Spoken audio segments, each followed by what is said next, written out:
What it is, everybody. It's hard sometimes being correct. It looks like the apocalypse has started today. So Bitcoin is still crashing right now. Actually, well, it's bounced a little bit, but Bitcoin is way down. I made a video on the weekend explaining how I sold all my Bitcoin. I didn't sell it this weekend. I had sold it previously. And there were some comments under my video that were like, oh, leave this video up, as if I was going to get proven wrong. Sorry for the vacuum. I can't control it. Let me close the window.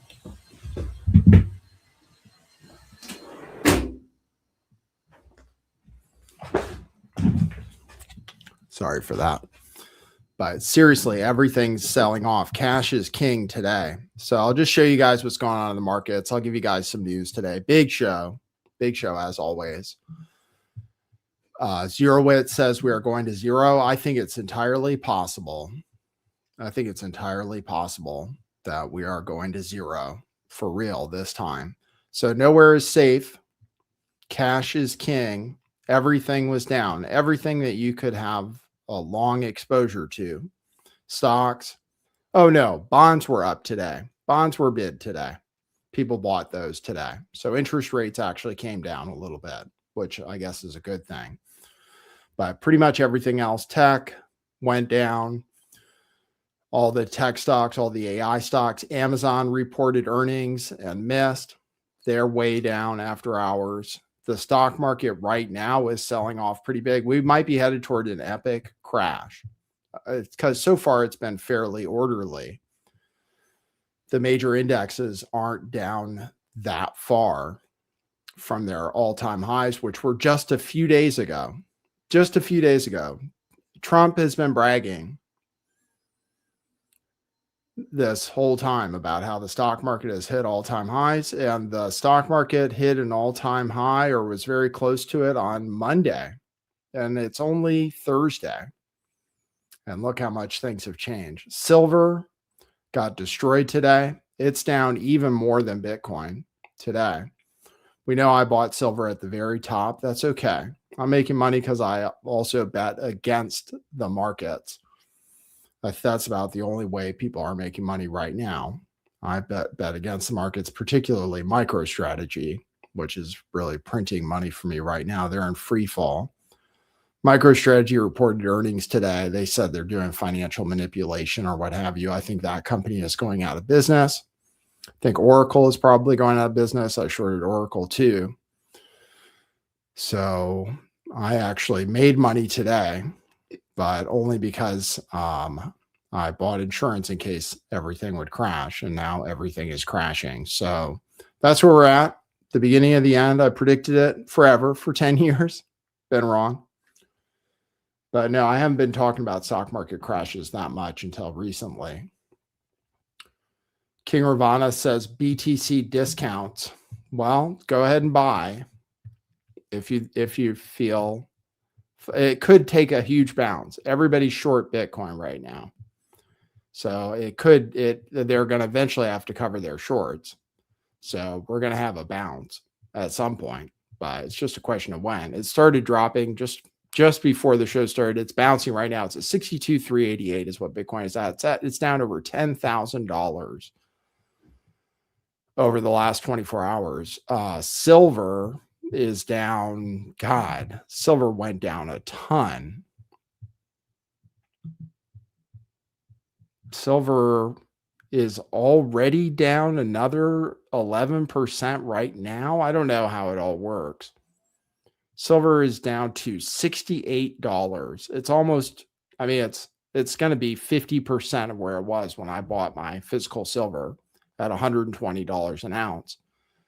It's going to get down to $60 an ounce pretty easily, it looks like. Gold is going down too. Gold is down to $47.55. It was around $5,000 just a few days ago. Last week, it was up to $5,700 an ounce. There is literally nowhere your money is safe right now unless it's actually cash for once, which nobody has, which is why I told you guys things would crash. because everybody thought that cash was the thing you didn't want to have. So everybody had the least amount of cash on hand and everybody was long everything. Well, this is what you get. You get a drastic unwind. So here we are. So I'll report on that. I mean, I just did. I'll show you some charts if you like. Think probably we might have a lot further to go. Given that things were so stretched, we were at all-time highs of everything. Real estate still hasn't even started, but real estate is next. So look, and then we'll see how Trump handles it. It looks like Trump is just going to get completely destroyed.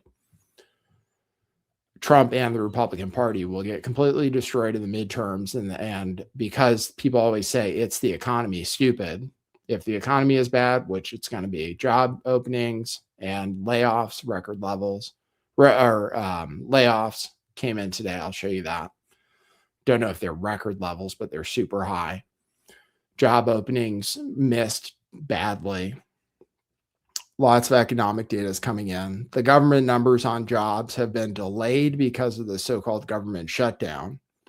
But we wonder how bad those are going to be too. So we're heading into a time where there are going to be job losses, misery. The prices of things will actually go down, especially stocks, real estate, maybe even gold and silver will continue to go down. And you're going to be happy if you actually save some money and set it aside. Rough Beef says oil is the next move. Yeah, oil might move higher, but if we're going into a depression, then oil isn't going to pump either. Oil was going to be the safety play, though. Oil was destined to go higher, but it was down today too, along with other commodities. Oil is down currently 3%. Crude oil is at $63. Brent oil is at $67. Copper is down. Silver is way down. Gold is significantly down. Stocks are significantly down. Bitcoin is insane.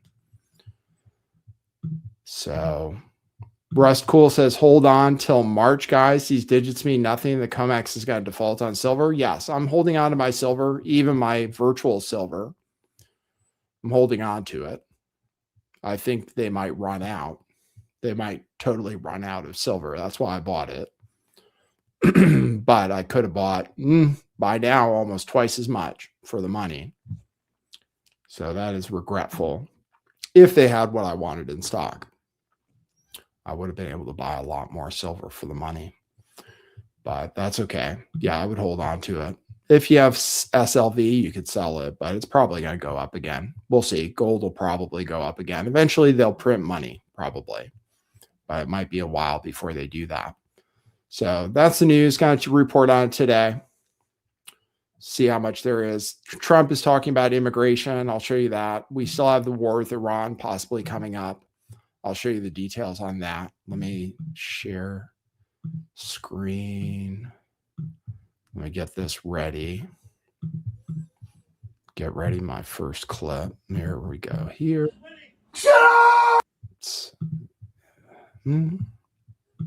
Got that ready. All right, you guys ready for the show? We'll do a quick show. We'll talk to you guys. So hopefully you're doing okay. Hopefully you sold your 401k at the top. Here we go. Okay, cue musical intro. Boy, that's brilliant.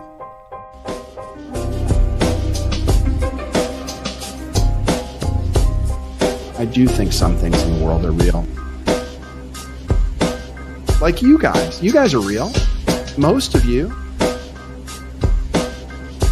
Most of my listeners, I think, are not just in my head. I think I have the metrics to prove it. You've taken a leap of faith today. What is that sound? And I apologize if you take offense. I'm a little offended myself. Welcome to our show. Welcome to the future. What it is, joining you live from sunny California. It's a beautiful day today. I'm your host, Nathan Stoltman. And I bring you the news, the real news.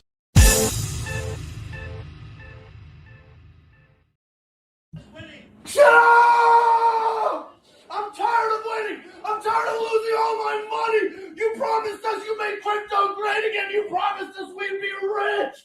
The only people that are rich is you and your family, you absolute slime ball. You launched the meme coin. You launching vaporware crypto that no one wants.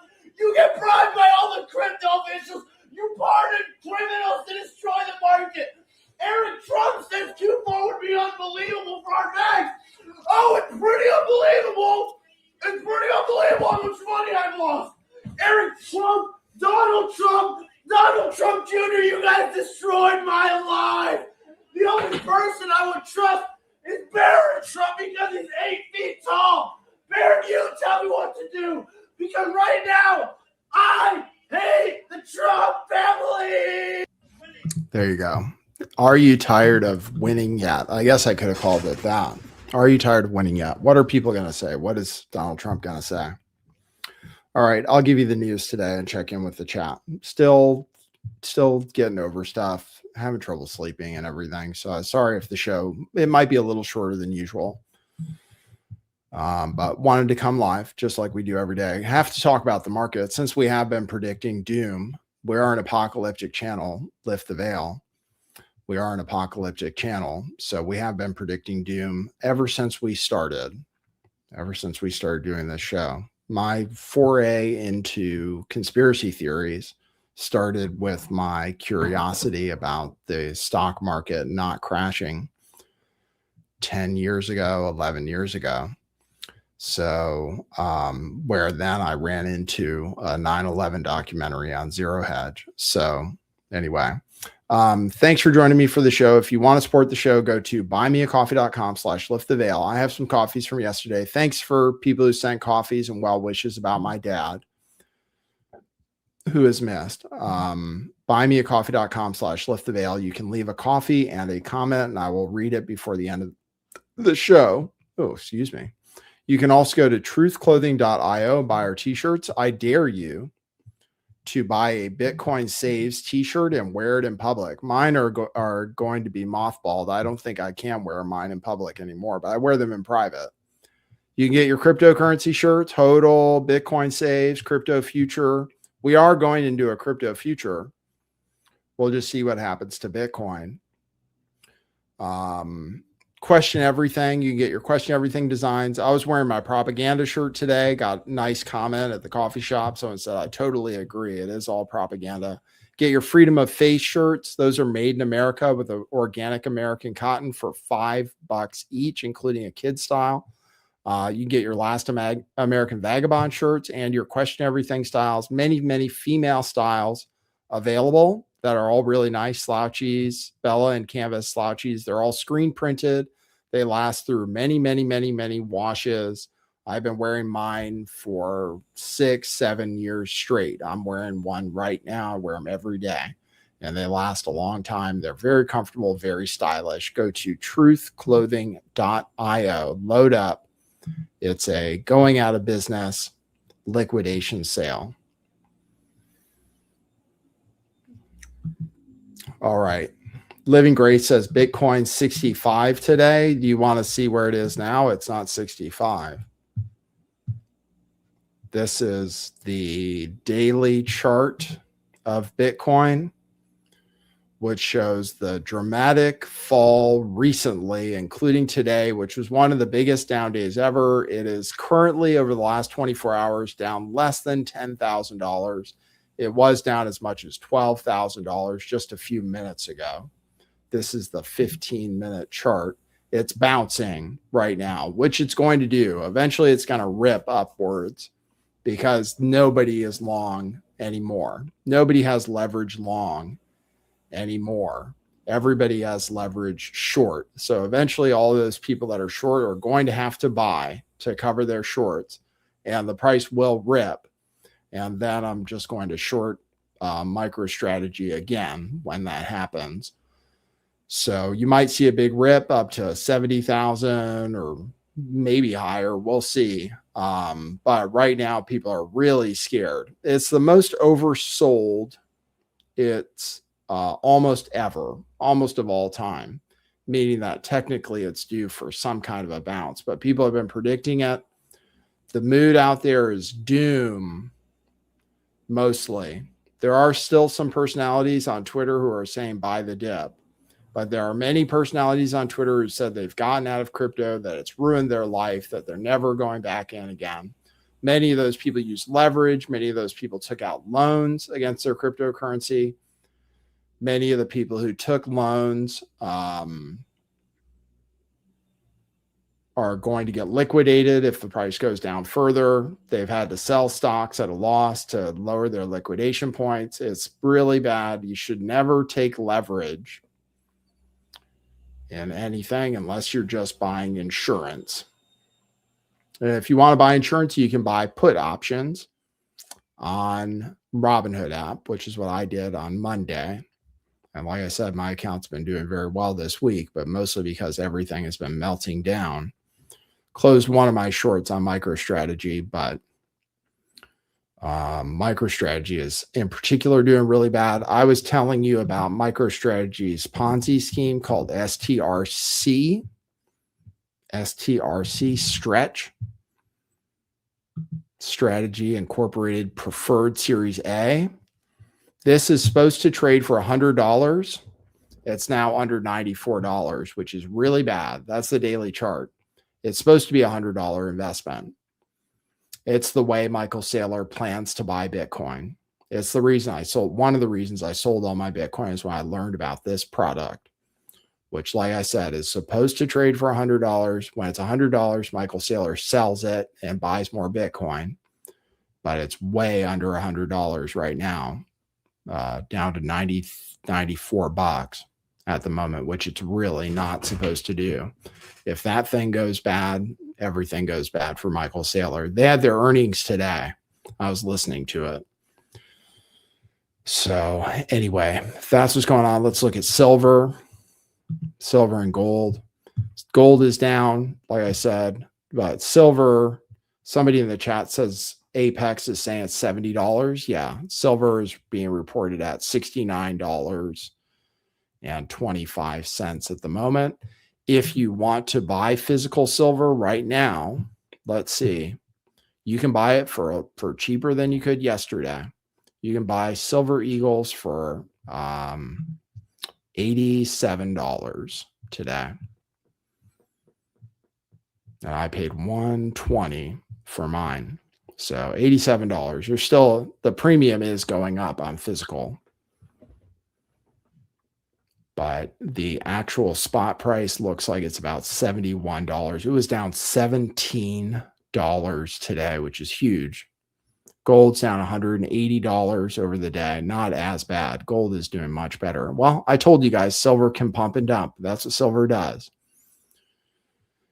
Could be theoretically a long time before it gets up to 120 again. It could be fast. It depends what happens. People are getting liquidated. Stocks are going down. Let's see. Stock indexes, markets, indices, futures. Futures are down right now. Not that much. But the tech index, the NASDAQ, is down 1%, 1.2% after hours. This is a daily chart of the NASDAQ. And this is the 15-minute chart. So things are crashing. We could be due for something serious, like a real market crash. It's possible. We were set up for it. We were in the perfect conditions for things to go down. So now things are going down. All right. So anyway, let's give you the news on it. January layoffs surged to a 17-year high. 17-year high. Employers laid off 108,000 people in January, up 205% from December, and the highest January total since 2009. 2009, we were still in the financial crisis.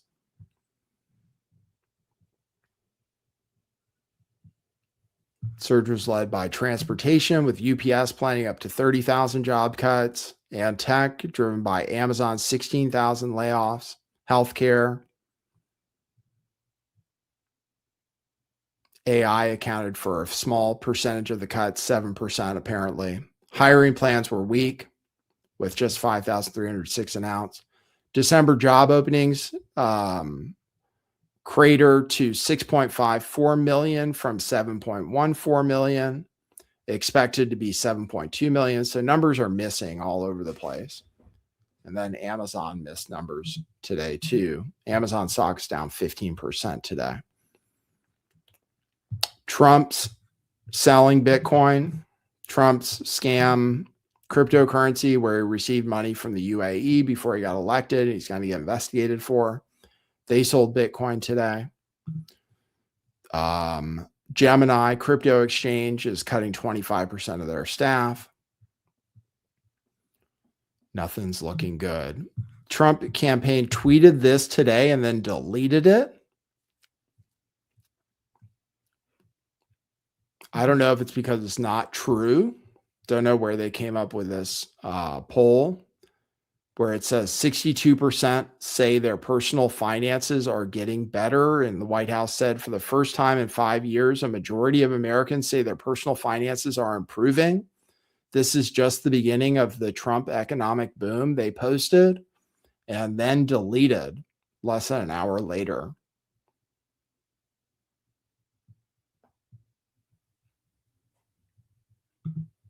Jewel says it'll bring inflation down. Yes, we've been predicting deflation here on this channel. We've been predicting deflation because we're going to go into a depression. And we just saw they're cutting the price of potato chips. Pepsi is. So prices are going to go down. Used car prices will go down. Real estate's going to go down. You'll be able to get an RV, whatever. Theoretically, if things continue to crash. So he posted that. This is what he said. He did an interview. Trump did, where he said he's getting great poll numbers. I'll play that. I'm getting very good polls on crime prevention, on law and order, and on the border. I have to, and I'm starting to get great polls on the economy, which I think the is polls on the economy aren't they're not great. They should be great. They should be. So why aren't they? If you believe that, I don't know. I mean, we're getting look, great polls on the economy. Americans tell us, we hear this. I mean, we're going to get into the economy later, but I mean, they tell us they don't feel it. Yeah. Just answer. Yeah. I have $18 trillion being invested into the country. Biden had less than $1 trillion for 4 years, and the whole country was going to credit. You know, when does America feel it? You know that if they won that election, and we won in a landslide, you know, if they won that election, this country was, I think it was finished. I am getting very good polls on crime prevention. He said he was getting good polls in the economy. He's like, no, you're not getting good polls. He's like, well, I should be getting good polls. 18 trillion, that's a made up number. Nobody signed any deals. It's just because he threatened tariffs on everybody, raised tariffs on everybody. And then they said, oh, we don't want tariffs. We'll invest money, but they didn't really commit to it. So far, we've had a few $100 billion in investments. But manufacturing jobs were supposed to come back. They've been down ever since tariffs were announced.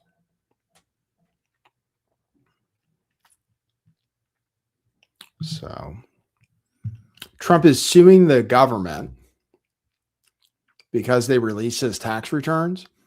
They also released the tax returns of thousands of other Americans who can't sue the government. He's suing himself, or he's suing us. He's suing you for $10 billion. He's suing all of us for $10 billion.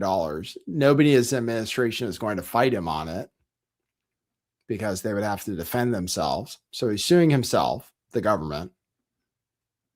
No one's going to defend it for $10 billion, which he says he's going to give to charity. So here's Besant answering a question about it. You know, we kind of touched on this earlier. In addition to being Treasury Secretary, you are serving as acting director of the IRS. So following up on Senator Kim's questioning, so you are fully aware that the president is suing your agency for $10 billion. Yeah. We would agree. Would you agree that $10 billion is a good sum of money? Yes, sir. Where would that be cut from? Let's say for some reason he actually wins that lawsuit. Where would that $10 billion come from?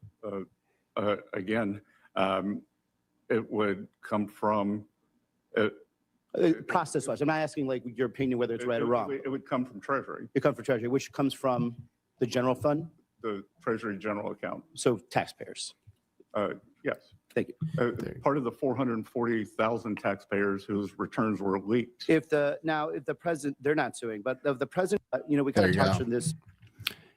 Taxpayers will pay for it. And he says he's going to give it all to charity, so it doesn't matter. Well, it does kind of matter. Like, why would you sue us? It's not very nice. He's literally suing us. And they're not going to defend against it. So that was in the news today. Let's pivot to talk about Iran. Here's some of the economic warfare we did on Iran in order to make the people revolt. We sponsored a revolution there by destroying their economy first. So here's Scott Bessent talking about how we screwed up their economy. The Treasury, and what we have done is created a dollar shortage in the country. At a speech at the Economic Club of New York in March, I outlined the strategy. It came to a swift and I would say grand culmination in December when one of the largest banks in Iran went under. There was a run on the bank. The central bank had to print money. The Iranian currency went into free fall. Inflation exploded. And hence, we have seen the Iranian people out on the street. We will continue monitoring all the partners, all the Iranian partners. The good news, Senator, is that we have seen, and we can see it with our fencing, the Treasury. There you go. What we have done. Crashed their bank. So that's what we did to them economically, which is warfare, really.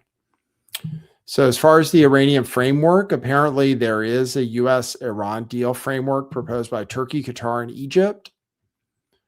Iran agrees to commit to zero uranium enrichment for 3 years, then agrees to under 1.5% enrichment after that. We want zero enrichment. Its stockpile of highly enriched uranium would be transferred to a third country. They're talking about Russia. Iran agrees not to transfer weapons and technologies to its regional non-state allies. That's the part about not supporting their proxies. Iran pledges not to initiate the use of ballistic missiles, and Iran and the U.S. agree to a non-aggression agreement. So those terms proposed by Turkey, Qatar, and Egypt aren't good enough for us because it's not about whether they initiate the use of ballistic missiles. We want them not to have missiles that can reach Israel because that's what Israel wants. So we are still maybe meeting with them in Turkey on Friday, maybe to talk about nuclear. But they don't want to talk about reducing the range of their ballistic missiles, and that's what Israel demands. So we're still looking like we're on a war footing with Iran, most likely. And if not us, maybe Israel will do it on their own. So that's the latest from Iran. I said Trump tacoed on deportation. Trump has made a complete taco on deportations, where originally it was going to be mass deportations of all illegal immigrants. And now that is no longer the case, according to him and according to his press secretary. Now we're just going after the bad ones, which is what he proposed originally, what he focused on was that he would go after the bad hombres. So that's what they're talking about now. Here's what his press secretary said. Rasmussen came out of the poll today, said 75% of Republicans want all illegals deported.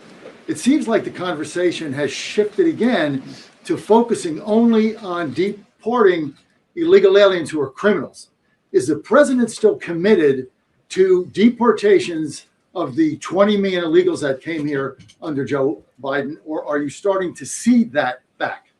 Yes, and the president has always been committed to that, Sean. But we must prioritize, and the prioritization is on those tens of thousands of convicted criminals whom we know are still roaming our streets. ICE and Border Patrol and DHS have done a phenomenal job of removing tens of thousands of them. Actually, nearly 1 million people have been deported from our country over the past year, 2 million additional self-deportations. So nearly 3 million people have left the United States. But again, as you pointed out rightfully, Joe Biden and the Democrats allowed approximately 20 million people into our country illegally. So yes, of course, the president is committed to ensuring that America is and always will be a nation of laws. So anyway, I don't think it's really 1 million deportations. I think it's more like 250 or 350,000 deportations. And then they claim a lot of self-deportations, but I'm not sure how they develop their numbers on that. But they're no longer committed to the Stephen Miller strategy of getting rid of everyone. This is what Trump said about it. He did a big interview on NBC, so I'll play a number of clips from that. This is what he's saying about he was going into Democrat cities, whether they wanted him to or not. That's what he did in Minnesota and Minneapolis. He says that's no longer going to happen. So I'll play that. So I want to be clear, because it sounds like there is a shift in immigration enforcement here, that there's going to be a shift after Minneapolis. What should Americans expect going forward? Well, one thing I say to my people, you know, we do a good job, we don't get credit for it. I say they have to ask and they have to say please. When a city is Who has to ask and who has to say please? Or the governor, I don't want to go and force ourselves into a city, even if their numbers are terrible. Like, for instance, I got a call from Jeff Landry, governor of Louisiana. He said, we have a big problem. Could you go in and help us with well, let's see, certain sections. I mean, to be honest with you, certain sections of the state, beyond their famous, beautiful city, certain sections of the state. We have done, not only in New Orleans, we've done a really great job in Louisiana, but I was called. I want to be called. Chicago, we could solve the Chicago crime. Well, on that question, which cities are you headed to next? We have 5 cities that we're looking at very strongly, but we want to be invited. We will sometimes call the governors. Are they cities like Chicago, Philadelphia? Are these the cities? We could straighten out the crime in Chicago. We've already brought it down 25% just by being there. We could have Chicago be a safe city, just like DC is a safe city, just like all of these places that we've gone to. And I look forward. You know, I didn't campaign on that. I campaigned on law and order, but I didn't think I'd be going into individual cities and making them safe. Anything else you can tell us about the 5 cities? The 5 cities, anything else? So Americans are ready? We'll be announcing them very quickly, but we could do something. As an example, I was called by people. San Francisco said, please, we have a Democrat mayor. He's trying very hard. Would you, friends of mine that live there, it's got crime problems. Would you let him do the job and not come in? Let's see how it works. I said, look, I can do it much quicker, much faster. Don't forget, we remove criminals. We took over 2,000 hardcore criminals out of Washington, D.C. If we didn't do that, 2% of the people create 90% of the crime. Think of that, 2%. So you have a criminal, because it's over and over again, 2% create 90% of the crime. We took out 2,000 people, more than 2,000 people out of Washington, D.C., and we now have a safe city. As I mentioned, you've had success on immigration. So there you go. He said the important part there is he said he's not going to cities unless he's invited now. So it's a taco on immigration. And here he is talking about how he's not focused on deporting everybody anymore. So here I have a question about immigration still looking forward now. Your goal during the election was to deport everyone who came here illegally under President Biden. Is your mission now to deport everyone who came in illegally, or just people who have come in illegally who have also committed additional crimes? We are totally focused on criminals, really bad criminals. Now, you could say people that came in illegally are criminals, but I'm talking about murderers from different countries. We have 11,888 murderers that Biden and his group led into our country. We've captured a lot of them. We've brought some of them back. A lot of them we don't want to bring back because we don't trust the country that they're not sent back again. Despite how strong the borders are, they'll figure a way to try and get in, and we don't want to, and we'll incarcerate them. But 11,888 murders. We are after those people. We're after the drug dealers. We're after by the way, a big problem, they allowed to come into our country people from their mental institutions, people from insane asylums that are mentally ill and very dangerous.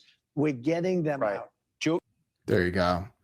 Mentally ill, dangerous, and criminals. That's who he's getting rid of.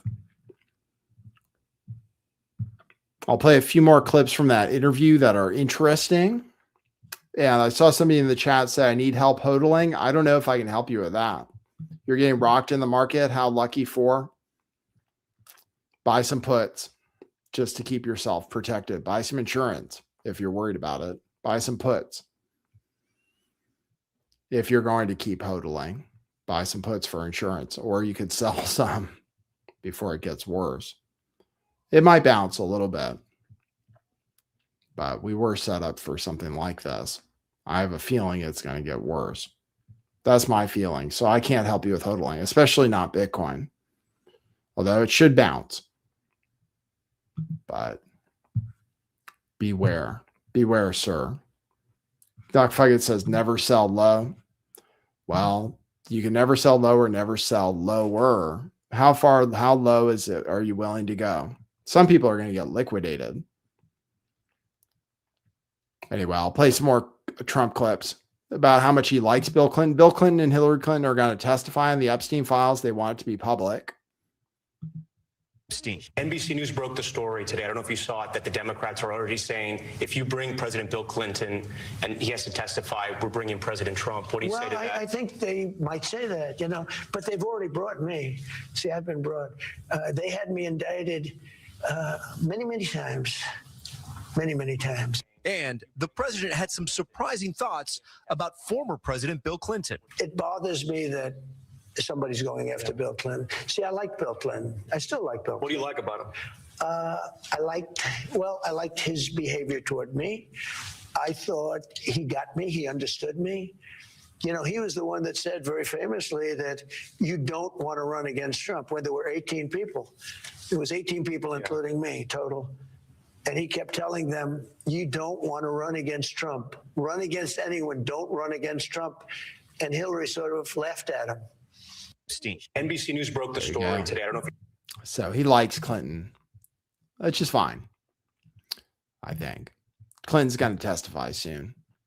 So one more interesting clip about the discombobulator that was used in Venezuela, which apparently which is one of our secret weapons. Kind of an interesting clip.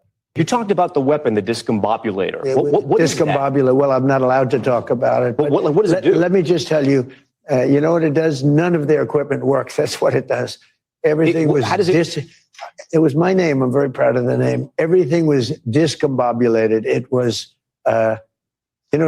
practically a shot wasn't. They were ready. Right. And when we came, they couldn't do anything. You saw this on the video. You could tell. Tom, it discombobulated everything. Nothing worked, even including humans. Well, let's put it this way. We lost no equipment in a very strong, and they're good fighters, great fighters.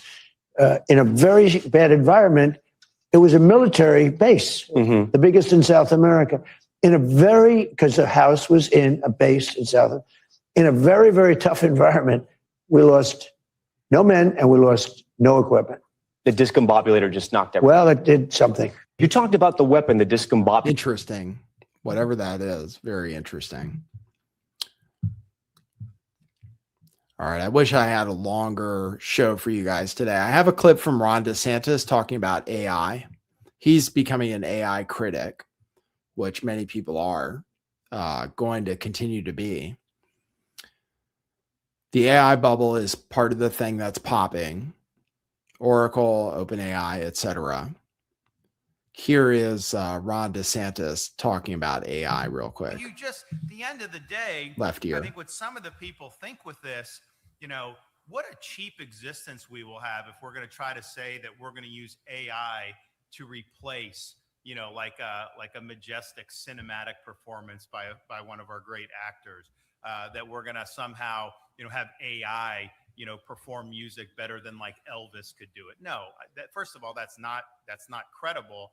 But if we try to go down that road, we're going to be much poorer for it as a culture and as a society. So there he is talking about AI, that we're going to be worse off because of it. I've already played you guys some AI music. AI music, some of it's actually pretty good. I am working with AI to write my dad's obituary. It did a pretty good job, actually. I mean, it is very helpful. I'm having it help me out with a lot of things. It did a pretty good job with that. I work with Google's AI with Gemini. All right, let me check my coffees. Thanks everybody for tuning in. Let me refresh.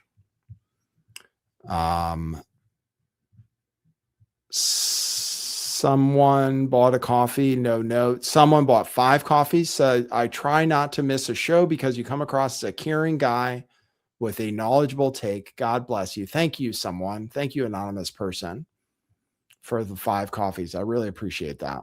I'm glad you don't miss any shows. I'm trying not to miss any shows either. I wasn't going to do a show today, but I decided to come on and do the show. I got to do my show every day, even if it's a little short. Not Joanna bought a coffee. You said you remind me of the character Bertram Guilfoyle. I don't know who that is, but I can look it up. August Bullock bought a coffee, said, "Hi, Nathan. I'm very sorry to hear that your father passed. I was about your age when my father died, and I remember how strange it was to feel I was totally on my own for the first time. 72 now. Good luck with your podcast." Thanks for that. The podcast is going okay. Thanks for that. I appreciate it. It is a strange feeling. Who is Bertram Guilfoyle? Let's learn something today. New chat. Who is Bertram Guilfoyle? I thought she was talking about Kimberly Guilfoyle or Tiffany Guilfoyle. Central character in HBO comedy series Silicon Valley. Oh, I saw that one. Canadian programmer and systems architect who was founding member of he was known for his deadpan delivery and sardonic wit. He was the show's cynical voice of reason, specializing in network security and system architecture. That is a great show. Bertram Guilfoyle. Trying to remember who that was. Speaks in a monotone voice, rarely smiles and speaks in a monotone voice, stoic, apathetic, and brutally honest, often using his intelligence to dismantle the egos of those around him. Oh, he was the Satanist. The Satanist. Okay, got it. Okay, that's cool. Yeah, a narco-capitalist. That's good. He was a Satanist and a narco-capitalist who was in a frenemy relationship with the Indian guy. Okay, cool. That's nice. Thank you for that. Thanks for the coffees, guys. I appreciate it. And if you want to drop coffees, you can do it anytime by going to buymeacoffee.com/lifttheveil. You can also go to Cash App and send it to $LTV411. That goes directly to me. I appreciate that. And that's it for today. Thanks, everybody, for tuning in. Good to see you guys. Be safe out there in the markets. We'll see if it keeps getting worse.